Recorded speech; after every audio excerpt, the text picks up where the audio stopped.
Tingnan nyo guys, oh, sa baba namin, oh. Oh, ngayon, oh, ang lalim na pala ng baha, oh. Wala talagang humpay. Ah, ngayon parang huminto-hinto pa yung ulan, ha. Pero tingnan mo, oh. Ang lalim na. Grabe, ang daming basurang na ano. Lalabas pa talaga dito, basang-basa.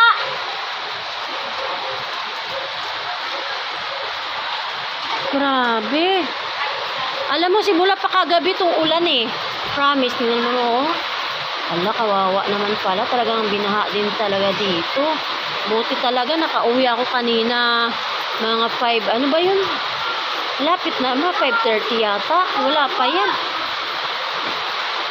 Grabe. Bukas na yung mga dam. Kanina pa nila ba, binuksan yung lamisa dam. Hapon pa lang yata. Ala, grabe, oh. Ala. Oh, tingnan mo ang lalim. Yung mga bata, oh. Swimming. Bata. Si kuya yan. Grabe, ang lalim mo. Diyos ko, ang dumi-dumi pa naman yan dyan. Kasi puro tayo sa mga daanan. Hala ka, uy. Buti na lang maliwanag dyan.